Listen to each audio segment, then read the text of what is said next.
Hello friends, welcome back to my channel. So you learned DevOps and you want to practice DevOps somewhere. So this is one of the best platforms to practice DevOps.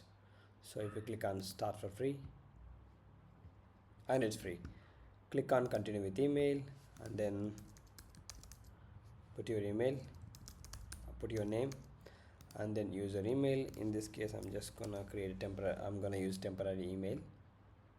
So you can use your email instead of this one.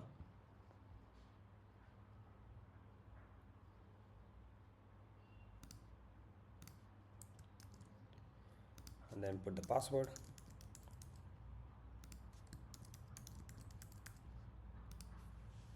and sign up. So once you do that, you will receive an email.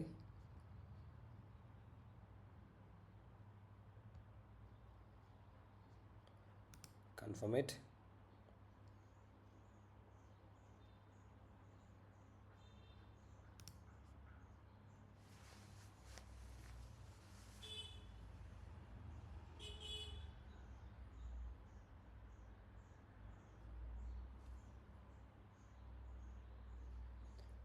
And then just watch this video if you're new to this platform, because this one gives you a better idea. It shows that it's a what we call, it's a demo company or something. So that's where they created. So you can go to this video and you can have a project interaction as well. Just watch that video to get a better idea and then click on next. And next, it automatically adds 100 days of DevOps, and then select one of these, anyone, just any one of these. Click on done. So now you're in. If you click on this one, you can see 100 days of tasks. So day one is already unlocked. Click on that.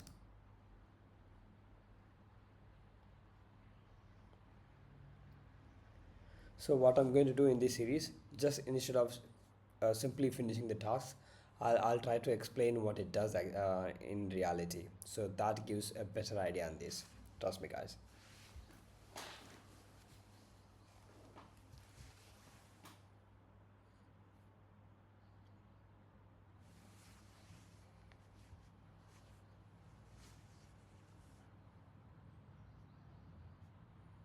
Okay, lab has been loaded.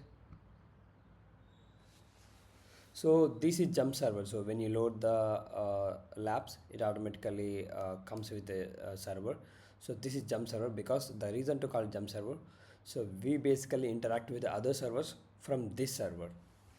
So it is asking us to create a user siva with a non-interactive shell and app server 3. So what is non-interactive shell? I'll explain those details as well. So if you don't know how to connect and where to look for the credentials, click on this button. So it's gonna load details of all the servers. So they have jump server, Jenkins, mail server, backup server, and app servers, DB, and storage server. And then we need to connect it to stapp03 by using this user. Either you can use server name, IP address, or host name. So while doing this task, just make sure, if once you load this task, look for which server they are asking to connect. So in this case, app server 3, so ssh space, and the username for app server 3 banner, and this one is the password, and this is the server name. So ssh space, username is banner, at the right, and that server name app server 3 stapp03, and put the password. And then just be a sudo user, sudo space su, and paste the password again.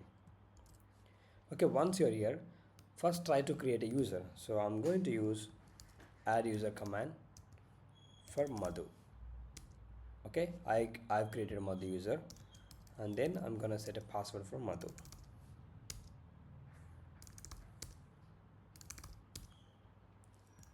So that is been done.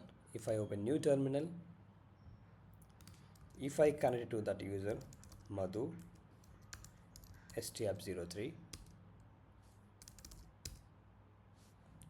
so I was able to connect. So in this case, they are asking if you create a user siva, if you try to connect to that user with this command, so like this one, so it doesn't supposed to allow actually. So that's what we need to achieve. The reason for that, so we basically use non-interactive shell for uh, like if you want to run a Jenkins server. So if you don't want to have it have the Jenkins user to connect to your server with the shell, in such scenarios we can use non-interactive shell. So in other words, simply user exists on the system or for service only, so not for humans. So that's what we are achieving. The reasons for that, so we can prevent unauthorized access.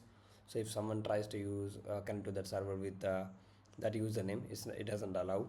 For automation, for we sometimes we need to have dedicated users, and then least privileges we can use. So for compliance reasons, so the because of these reasons, we need to have non-interactive shell. So if you come back here, there's open terminal, this one. Now add user Shiva. So either you can use add user command or useradd. So what you can do, I'm just gonna add use command useradd -h for help. So if you want to specify the shell, you need to use -s or -shell to log in, in order to add a new shell, in order to add a shell to the user.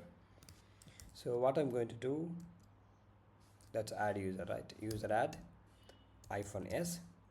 I'm going to use sbin nologin. So I'm assigning this shell for this user siva. Okay, so do that. Now add the password for that user. Okay, now jump back to this terminal again. Just use this command ssh space siva@stap03. Now put the password. See, it says permission denied because we didn't allow that user to connect, because we have given that user non-interactive shell, so no login for that user. So that's how we can achieve this task. So click on check. Of course I would have done this task within 2 minutes, but I just want to explain what we're really doing here. So that's been done. If you click on here, so you can see it's successful. So this one gives for free account every 24 hours it gives a task. So this day 2 will be opened after 24 hours. So if you have a if you are a pro user, you can do as many tasks as you want in a day. So that's all this for this video. Thank you so much for watching. If you find this video helpful, please subscribe and share with others. Thanks again.